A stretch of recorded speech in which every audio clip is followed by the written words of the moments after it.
Hi, everyone. My name is Sadia Pasha Kamran. I'm from Lahore, Pakistan. I thank you, AMPS, for giving me this opportunity to talk to you all today. Today's presentation is part of an ongoing research project. I have added a little background of the project and the overall scenario of art and design education in British India to help you connect with my research.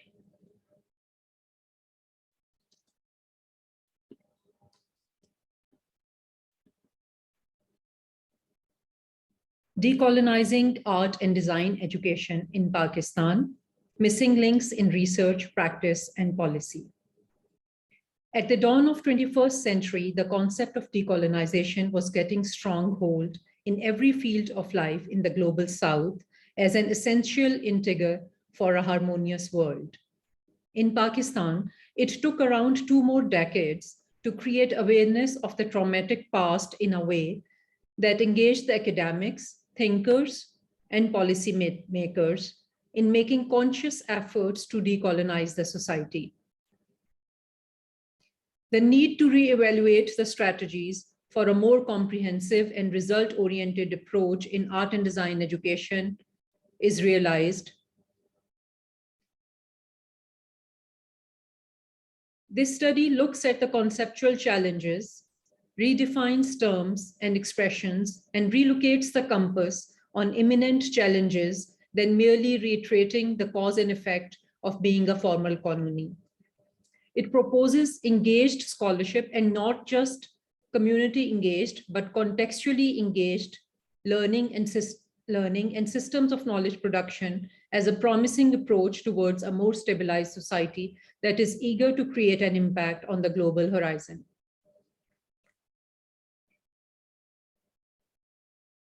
Education in British India.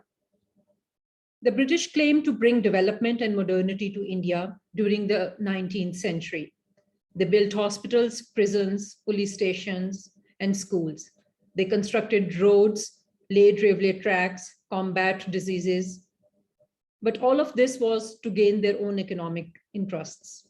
The magnitude of the effect and mechanism of the increased market integration and raised incomes are still in doubt. They ripped the land of its resources, inflicted famines, and laid foundations to a political anarchy. In this course of action, the local intellect and the age-old legacies of education and knowledge production were condemned to establish an air of supremacy for the foreign rule. In British India, education was not a priority. Education accounted for a small share of the total budget, averaging 3.5% between 1881 till 1941. Moreover, lack of public investment, caste and religious stratification, reliance on Muslim religious madrasas further deteriorated the situation. Similar was the case of art education in India when the British officials deputed to gauge the condition and working of the country's education system declined the existence of any local tradition of art in the area that needed to be preserved or promoted. No art in Hindustan is carried to the same degree of perfection as in Europe, they said, except some articles in which the cheapness of labor gives them advantage. By doing so, they negated the artistic traditions and aesthetic trends fostered for thousands of years in the region and evident in form of artifacts. Ideas like diffusion of useful knowledge or science as the foundation of high art served as policy statement for art education in Britain and its colonies. As a result of this mindset, the town planning of Indus Valley civilization could not convince the colonizers of an urban setting in ancient India. They overlooked the extensive experimentation behind the refined Buddhist iconography, which was supported through the religious inquiries. Illustrated Jain manuscripts and stone carvings in Hindu temples appeared grotesque to them and failed to qualify as fine arts. Mughal art, that is considered to be an epitome of aesthetic beauty today, was ridiculed on the basis of refuting mathematical precision and was categorized as a mere craft, so did the jewelry, metal arts, and embroidery. Colonization of art and art education. As the Indian art was misapprehended, the established Indian traditions of knowledge production and distribution were also confused with fables and myths. The preferred oral transmission of knowledge from teacher to student in a colloquial setting was also underestimated when T.B. Macaulay, Governor General's Council for India, declared that India had nothing to teach its own subjects. He boasted that a single shelf of a good European library was worth the whole native literature of India and Arabia. To him, the dialects, Arabic and Sanskrit, commonly spoken among the natives of this part of India, contain neither literary nor scientific information. Instead of sponsoring learning in Arabic and Sanskrit and raising a generation that he ruthlessly implied the champions of errors, he strongly urged English to be the medium of instruction in British India. Elimination of mother tongues slowed down the intellectual development.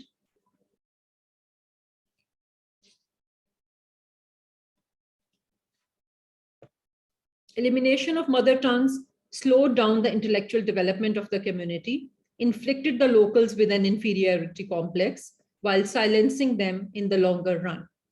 All this targeted at systematic wiping out of traditional and ancient Indian education and vocational systems and sciences. Post-colonial Pakistan and recolonization of art education. The European trained artists who took over Mayo School of Arts, Lahore, the only British established art institution in the area that became Pakistan after the independence in 1947,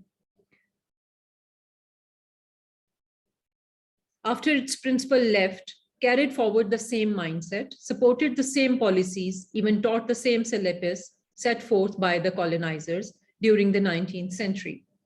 As a result, a generation of artists was bred who proudly focused either on European naturalism in landscape and portrait painting, or deconstruction and reconstruction of form with the ideas of abstraction as favored by Parisian art circles. Zubaida Agha, Anna Molka Ahmed, Shakir Ali, Khalid Iqbal, and many more with a formal training in European art system are considered to be the pioneers of modern art in Pakistan. They conformed with the ideals of Western aesthetics as introduced by the British and propagated it as the single available option for the modern Pakistan. This hegemony of borrowed European Academy art propagated an environment which demeaned the established traditional aesthetic legacies, consequently tainting the modern art as controversial. The official medium of instruction in art schools has been essentially English, depriving of the larger number of the students out of the classroom discourse. The art history prescribed surveys like the aesthetic trends were imported. The famous Gardner's Art Through the Ages remained the only textbook for decades at the National College of Arts, Lahore. And it has notoriously been biased towards non-Western art and categorized these indigenous art as decorative arts if they were included in the first place. The Eastern methodology of oral transmission of knowledge from teacher to student on one-to-one basis rescued the students, as the creative sensibilities were passed on to the younger generation in the studios by the artists and not by the lecturers, theorists, and historians in the lecture rooms. 21st century and the efforts of decolonization. Unlike other parts of the colonized India, for example, Bengal, the absence of any nationalist movement in 20th century northwestern part of India that came to be Pakistan, no organized efforts of decolonization were made until at least the tragic incident of 9/11. It will be appropriate to say that the dawn of 21st century pushed the intelligentsia towards realizing the need to probe inwards and shape up an identity to defend Pakistani art in the changing geopolitical scenario. It took another decade or so to spell the idea as formal scope of study in art and design education.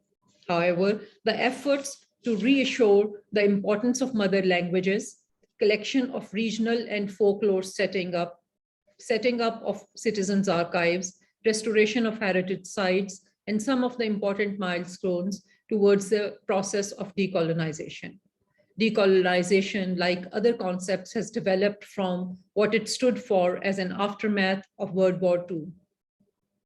From casting off alien rule and putting people as the ultimate authority within the state, or about realization of internal self-determination to consciously address relevant issues of cultural, religious, and political nature on state level, it has gone to the common publics now, with an idea of social engagement and adopting the concept as a way of life. Art, for that matter, had already broken its ties with the colonial legacy. When its didactic, ethical, educational, and political tendencies were acknowledged and were put into action, the newly invested power in form of neo-miniature movement gave voice to diminishing local traditions, earning a big name and place in the international art markets for Pakistani art. The need of the time is to adopt more scientific research methodologies, which must look for the lost connections in the historic and religious treatises on indigenous aesthetic theories that kept the creative spirits alive for centuries in South Asia. Such consideration that art history and aesthetic theories in non-Western cultures were not separate fields of knowledge, but were rather learned and recorded under the larger umbrella of religion, ethics, morals, or even court proceedings will ultimately decolonize the canon. It is to be realized that decolonizing is not a one-window operation. The adjustments have to be made at several levels. Decolonizing is an attitude that demands dismissal of hierarchies, decentering of knowledge, and its systems of production. It discourages unnecessary digression from the natural flow of wisdom and learning. It aims to diminish the barriers between us and them. It disparages any ideology that promotes prejudice and devalue any tradition or culture, may it was of colonizers or of the colonized. It demands diversity. It requires diligent disposition of the very thought of debasing of what is past now, and in doing so, it allows to dream about a better future.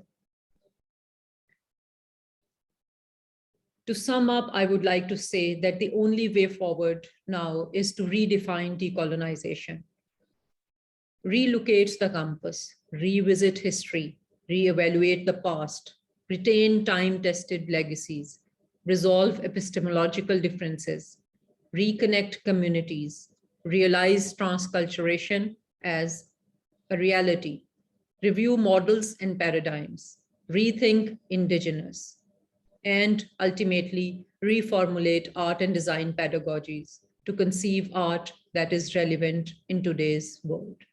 Thank you.